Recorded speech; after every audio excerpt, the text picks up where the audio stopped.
sushupti mavaidi nityam tadbrahmam nishkalam aham nachabhuta sangaha brahmanandam paramasugatam kevalam jnanamurtim dandvatitam gaganasadrisham tattvamasyadiraksham ekam nityam vimalam achalam sarvadhi sakshibhudam bhavatitam trigunarahitam sadgurum tam namah. Papa's words during his travel in France, Vedantic Ramakrishna Center, Grits. Who is your Ram? Questioner. I should like to know something about the Ram you are speaking of it. Is it the historical Ram? Papa. You have put a very difficult question because Ramdas' Ram is a wonderful Ram. So also perhaps God whom so many saints and sages of the world have realized. Ramdas feels Ram's presence at every moment of his life. But still he is unable to tell you what he is like.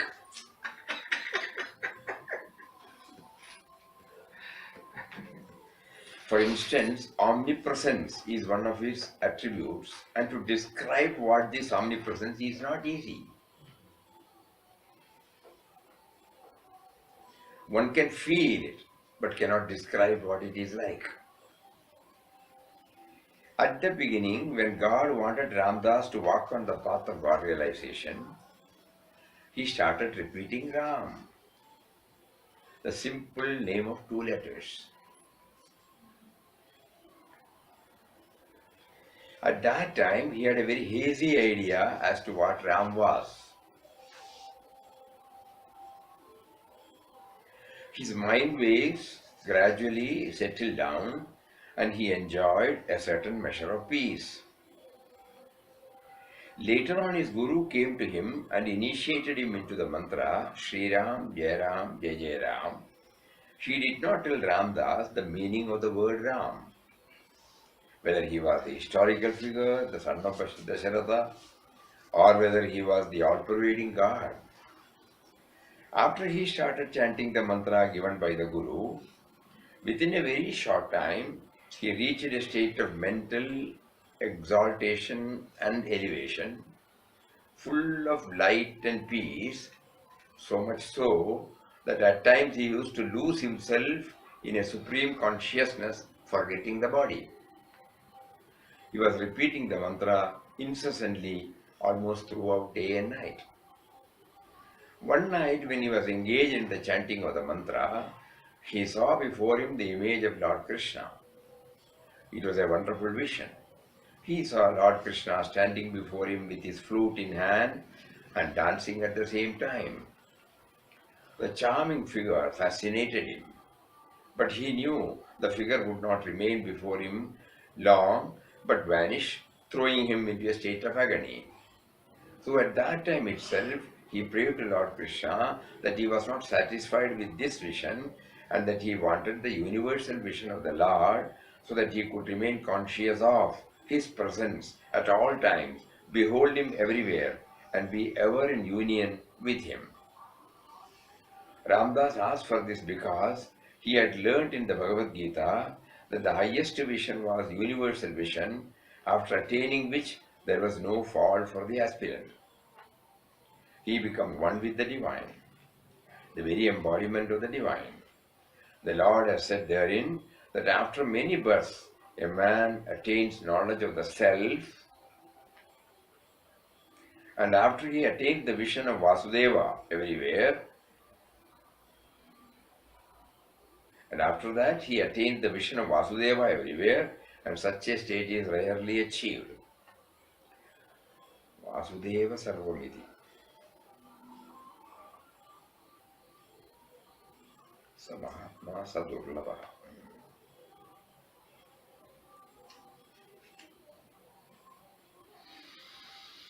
Is rarely achieved. This is the vision which Ramdas considered as the goal to be reached, and he was longing for it.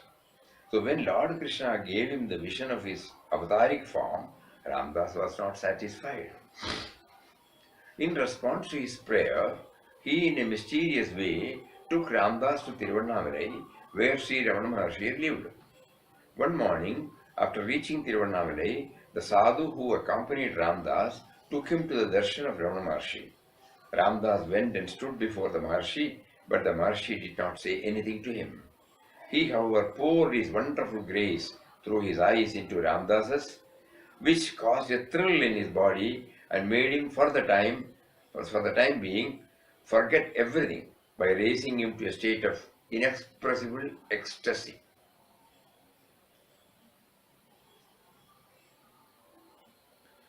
After the darshan of Ramana Maharshi, God prompted Ramdas to go up the hill of Arunachala, a place where the Maharshi had lived for many years, performing austerities. Ramdas went up the hill, found a small cave in which he stayed for 20 days, all the time repeating the mantra given by his Guru. At the end of 20 days, when he came out of the cave, he found his eyes filled with a strange light, and he could behold everywhere the divine in all his splendor and glory, in the trees, in the stones, and in all things before him. He was so much fascinated by this vision that he cried out that he saw Ram everywhere. He went about like one mad, embracing the rocks, the trees, even a passerby there. In this state of frenzy, it was nothing short of frenzy that seized him. He felt that he had gained that vision for which he had prayed to Krishna, whose darshan he had in Mangalore. As a result of that vision, a veritable fountain of bliss was opened in him. Since then, he has been bathing in this bliss. Even now, it continues to pour out day and night. He is immersed in an ocean of joy, which is so vast and deep that it baffles all description.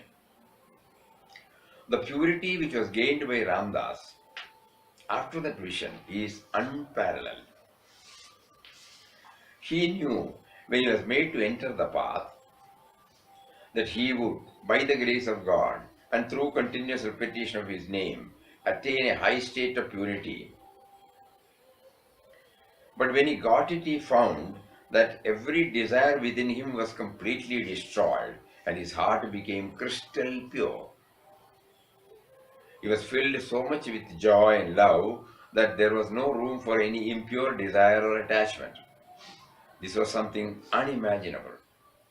He was completely divinized in body, senses, mind, intellect, and every aspect of his being.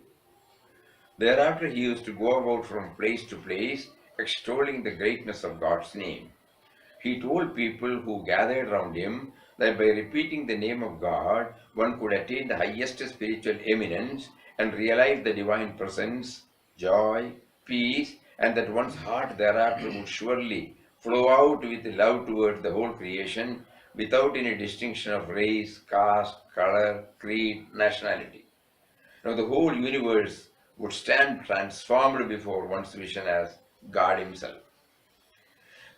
There is a Mahavakya in the Upanishads which aptly describes what Ramdas's experience is. Sarvam Kalvidam Brahma. Verily, all this universe is Brahman. Wherever you turn it, it is up, it is He, up, down, this side, that side, and in all directions you have the vision of the divine, because you have been made first to see the divine within you.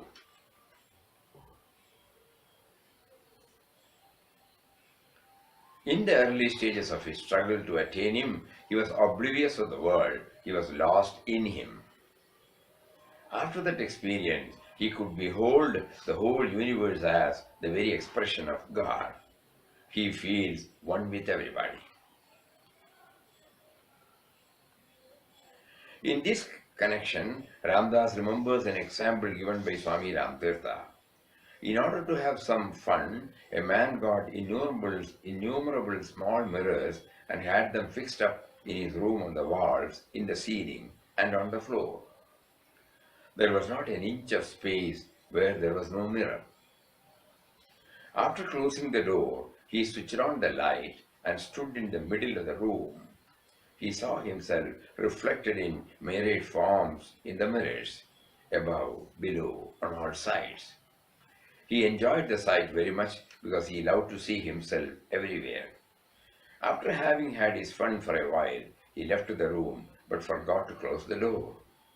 His dog entered the room a few minutes later and it saw its own reflections in the mirrors. The dog started barking at its own reflections and started jumping and fighting with them as though those dogs were different from it. It fought till it got completely exhausted and fell down dead. So, man in a state of ignorance, when fighting with other people, thinks that they are separate from him. When he realizes that all forms are the images of his own self, instead of quarreling and disliking them, his heart will pour out love equally to all of them. It is then that the truth of Jesus saying, "Love thy neighbor as thyself" is confirmed. Loving your neighbor as yourself is not possible unless you know that you are not different from him. You have the vision of the Atman, you see everyone. If you have the vision of the Atman, sorry, if you have the vision of the Atman, you see everyone as the manifestation of your own self. This is the supreme vision of the divine everywhere, the vision of the immortal, manifested as the universe and all the forms, creatures, and beings in it. To the question whether God is personal or impersonal, Ramdas's answer is that God is at once personal and impersonal. You can behold him as everything and in everything in the universe. At the same time, you maintain a close relationship with him in his personal aspect. He becomes your constant companion. You can talk to him, you can play with him, you can even joke with him. He will be so intimate with you. He will protect you in ever so many ways and look after you mysteriously. It is true not only in the case of a particular devotee, but is equally applicable to all devotees in all parts of the world who have surrendered their lives to him entirely. In such cases, he grants the devotees his universal vision and still remains their constant companion. So he is an impersonal person. That he is not only the all-pervading nameless, formless reality, but he is also all that have names and forms. As your constant companion, he guides you and looks after you, just as a mother looks after the child. You feel his protection every moment of your life in a strange way. You can look upon him as your father, comrade, or master. How this is possible is very difficult to describe. We have read such things in the life of Sri Ramakrishna. He used to have darshan of some living images of divinity. He even played with them. But if you try to understand this by the help of the poor intellect, which has only a very limited capacity, you cannot comprehend how these things are possible. On the higher spiritual plane, you can actually experience this. Ramdas himself is having that experience, but still he cannot tell you what that impersonal person is like.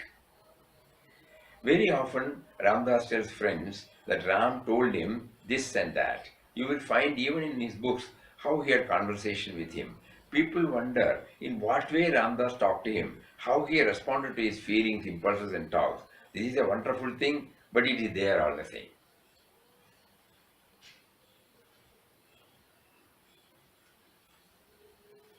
Ramdas remembers one thing, that all through his sadhana, God was guiding him in a mysterious way from the very beginning. He knew it was God who gave him strength, and it was by his grace that he could boldly walk on the path, hold on to him, attain the goal. When the goal was attained, he found that he was taken on the path unerringly. God took him straight to himself and gave him the all comprehensive knowledge of himself as personal and impersonal, as Purusha and Prakriti, and as also Purushottama. Purushottama, Purusha and Prakriti, at once and beyond, is the all comprehensive, all transcendent Godhead. God had taken him to this height, and he found that he could be experienced in every aspect. Therefore, it is said That moksha is of various kinds and all are to be enjoyed simultaneously. You can see him, you can be one with him, you can be at the same place where he is, and you can be like him.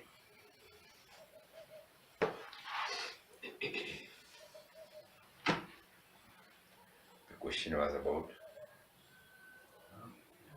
who his Ram was. So it can't be directly explained. He has put it in so many words based on his own experience.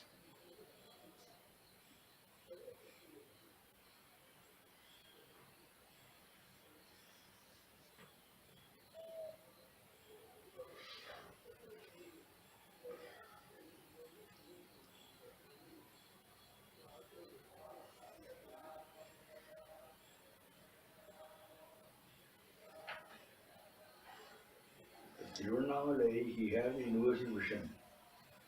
After this, again, he has gone through all through the India. Then he comes to Kathri.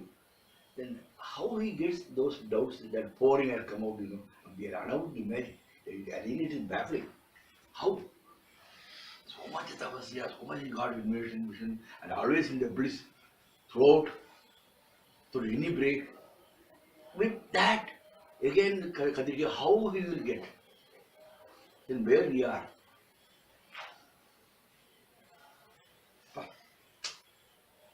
Really baffling.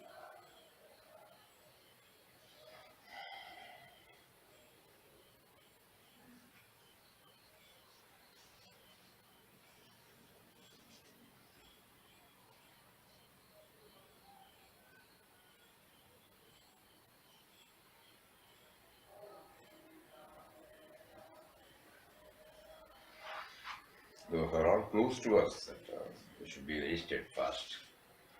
Just because we had a sattvic experience, we should not feel content with that. Every time we have to be watchful, vigilant.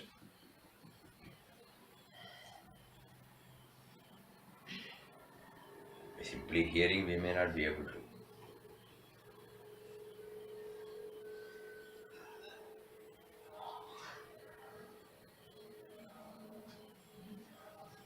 Chanting with the right perspective, proper background about the concept of God, and the act of remembering Him through chanting, followed by self-denial, austerities, filling the mind space with the inspiring words of Mahatmas who have scaled the heights, throwing oneself purely at the mercy of the Lord, with nothing to fall back upon. In spite of all these, still you are finding it difficult.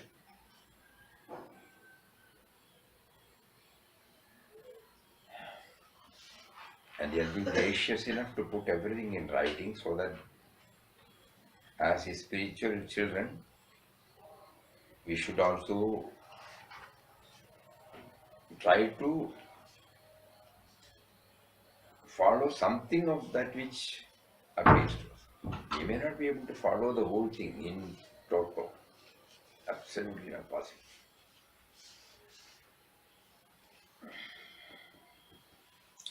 But his life is a guideline for all of us.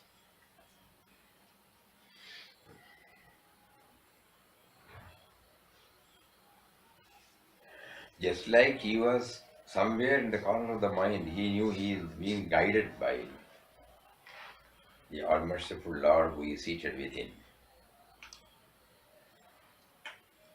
He wants every one of us to turn within. And during this narration, you find is that you can talk to him, you can feel his presence. You can joke with him, you can play with him. This is something, something which we should try. Close relationship. You maintain a close relationship with him in his personal aspect. He becomes your constant companion. You can talk to him, you can play with him, you can even joke with him. He will be so intimate with you. He will protect you in ever so many ways.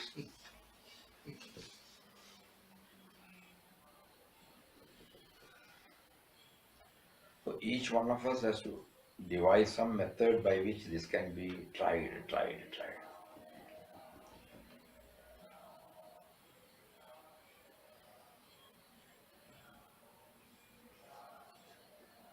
Papa clearly says, if it was possible for Ramdas, it is possible for everybody.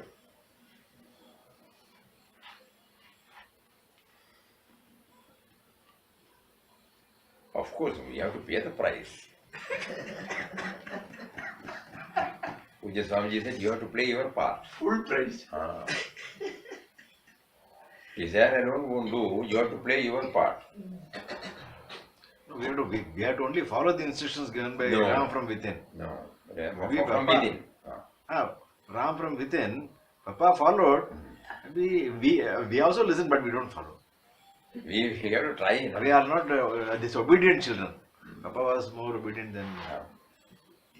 But I think if we diagnose it, it becomes clear we have not turned within. Still somehow mind is going out, seeking for external help, external guidance, external. But everybody gets instructions. Everybody does get. Everybody gets. You are doing wrong, right, good, bad. We ignore it maybe.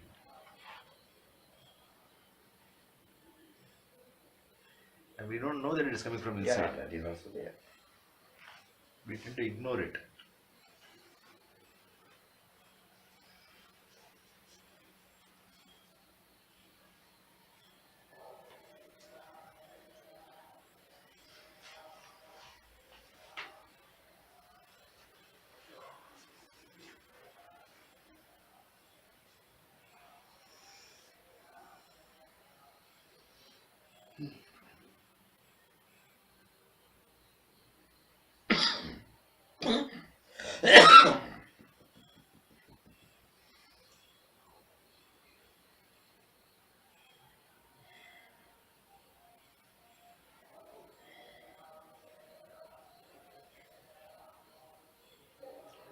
That is the first and foremost thing we have to learn from him is that we have to rely on the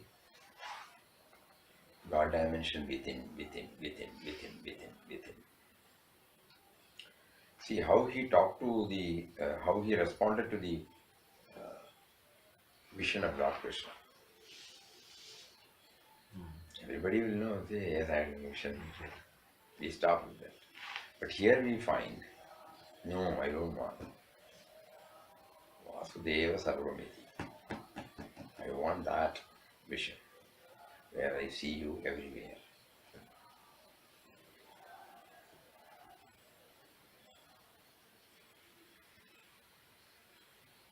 One more thing is there. He was well aware that God is guiding him, His faith was total.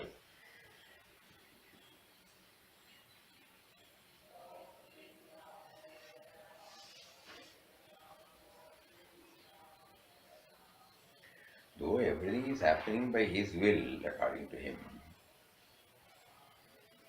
it is not made known to us. Probably because the equipment is not yet mature enough to understand, or it is not pure enough.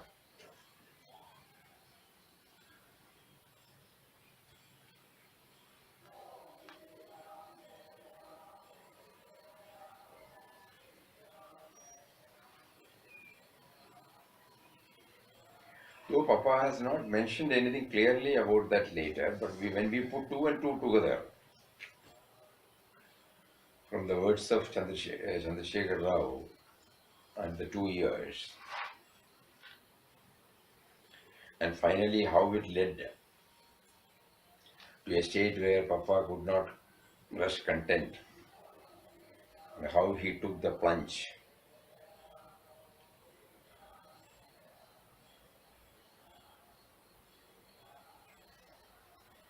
We feel that a right concept of God was blessed on him,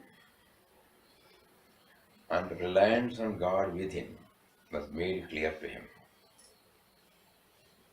And the feeling that he is being led by that power. All these things were clear to him before 27th December 1922. He was also firm on the process. Approach was very firm. This is the process I'm going to follow, that's it. People tend to change the process every now and then, so that's also Holding on to one. holding on to one. So the focus Yeah, is that's there. certain point. We keep on shifting. Methodology, approach, assimilation. In the initial stages, he teaches we should hold on to one.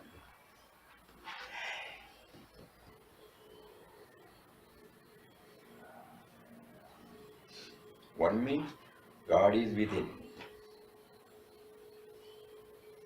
Everything is actuated by that power. And God is a mysterious power.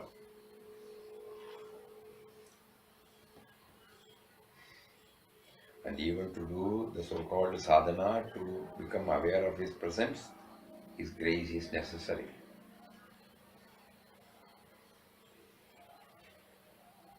So the puny intellect, or the sense of individuality, is made known of its limitation.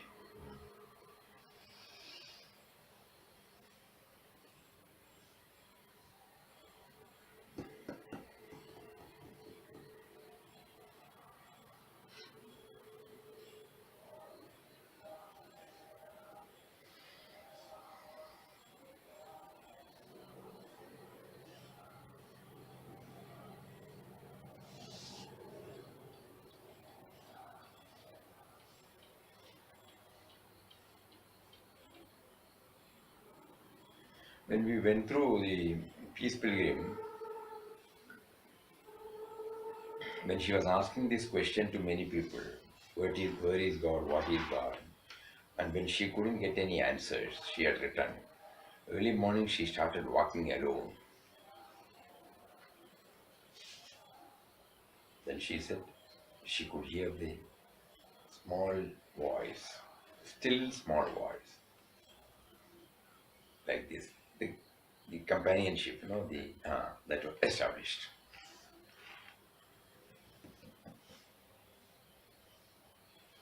Then how that power, how that awareness guided her. Previously she would have seen a tree, but when she saw a tree, she saw, here is one. When she saw the stars, here is one. When she saw the, what do you call that, the sea, the Devastambam, lighthouse, here is one. Like that, one by one, one by one, one by one, one by one.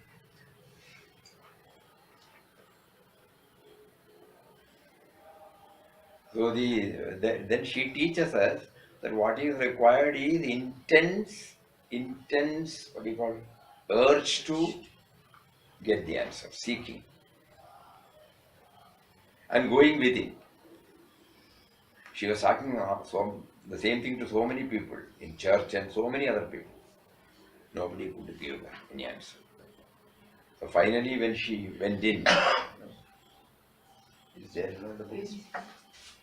When she went in, she got the answer. When we read this, it becomes very clear to us. Those tree and lighthouses were always there. It was there. It was always there. And that particular word is very touching.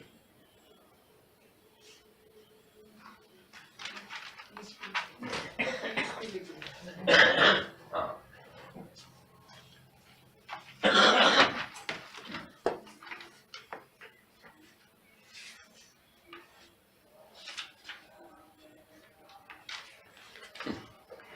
When I was a senior in high school, I began to make my search for God. But all my efforts were in an outward direction. I went about inquiring what is God, what is God. I was most inquisitive and I asked many questions of many people, but I never received any answers. However, I was not about to give up. This is important. Intellectually, I could not find God on the outside. So I tried another approach. I took a long walk with my dog and pondered deeply upon this question, inward journey. Then I went to bed and slept over it. And in the morning, I had my answer from the inside through a still small voice.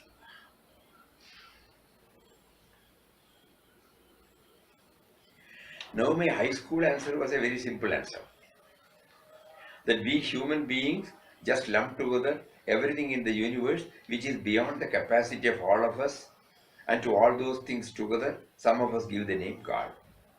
Unknown. Well, that set me on the search.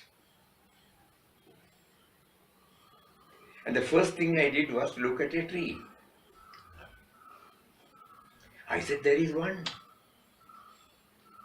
All of us working together could not create that one tree. And even if it looked like a tree, it would not grow. There is a creative force behind it. And then I looked at my beloved stars at night. There is another. There is a sustaining power that keeps the planets in their orbit. I watched all the changes taking place in the universe. At that time, they were trying to keep a lighthouse from washing into the sea. They finally moved it inland and said they had saved it. But I noticed all these changes. I said, there is another. There is something motivating towards constant change in the universe.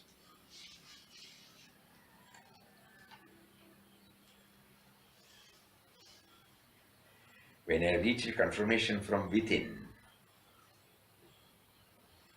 I knew beyond all doubt I had touched my highest light within. Intellectually, I touched God many times as truth. Emotionally, I touched God as love. I touched God as goodness. I touched God as kindness. It came to me that God is a creative force, a motivating power, an overall intelligence, an ever-present, all-pervading spirit, which binds everything in the universe together and gives life to everything. That brought God close. I could not be where God is not. You are within God. God is within you.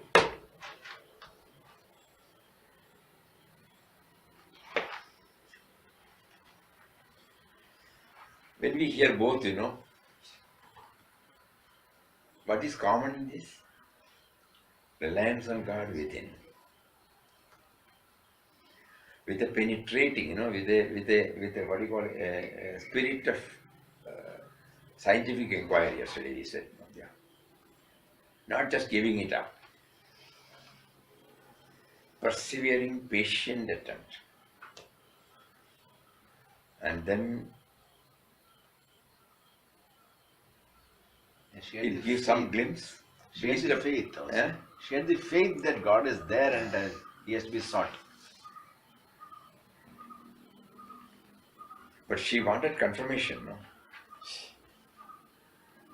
When she saw the tree, the creative force was noticed. The sustaining force was noticed when she saw the planets. She saw the motivating force in every change that is taking place. And it got extended to love, truth.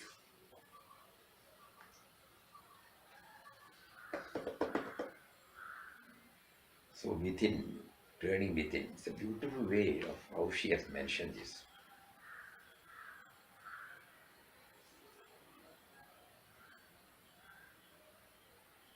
Ponder deeply upon this question.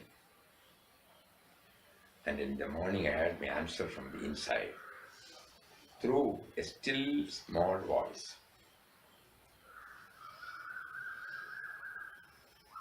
Intellectually I touched God many times as truth. Emotionally I touched God as love.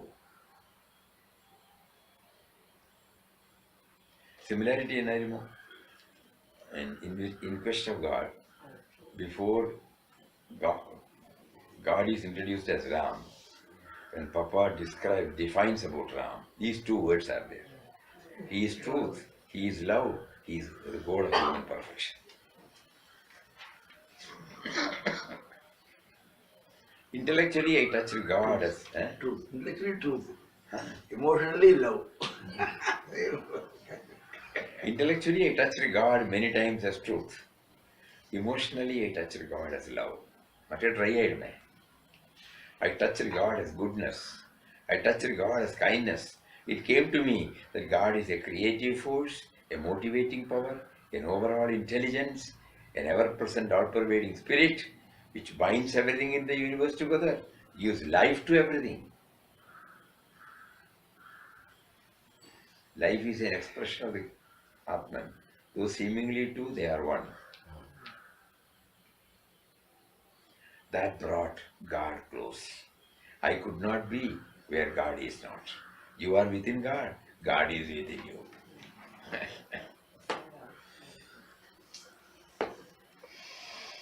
She is also non-traditional, like Papa. And the face, same blissful face.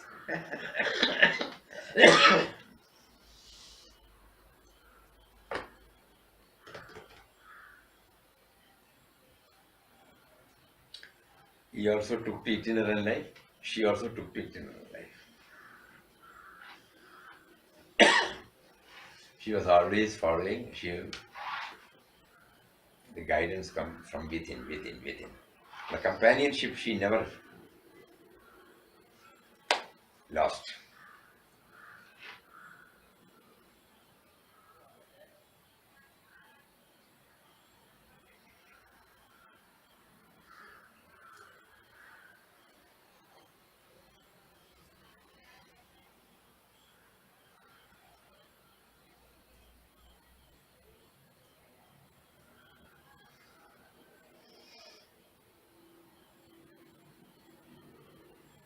Down to earth, no tall talk. We also see trees, we also see planets, we also see sun.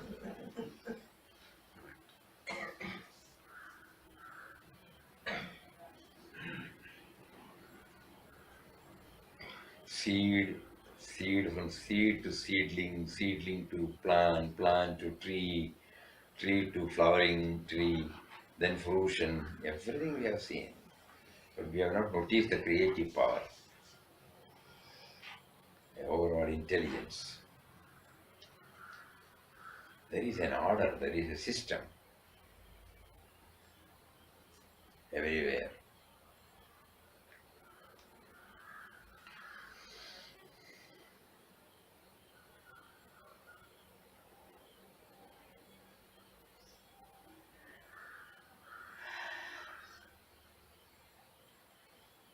When we came here and started handling correspondences, every time we have to put one quotation of Papa, in our reply. So at that time we used to have so many books before us.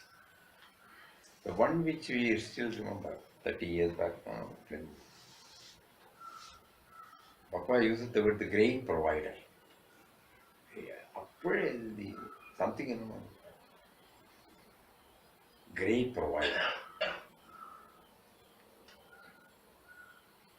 God is the great provider. He who trusts him is never lost. God is the great provider, and he who trusts him is never lost. Providence. No. Impersonal, but still personal. Very striking, something new, absolutely new. A spirit of inquiry, it helped us a lot. He is provided, not only that he has provided, he has been providing. He has provided from the moment we started knowing that we are individual. Even before that, he has done it. But at least we can say the moment we started knowing as individual. So from that day onward, we knew he has been providing till this moment. It's a beautiful word, great provider.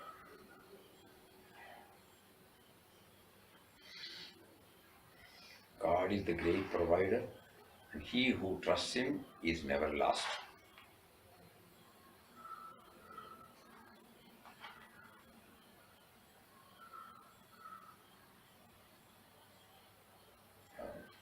நான் தானே சொல்ல வைக்கிறேன் சரி that feeling I may not make you to say these words. Again, don't think it is outside.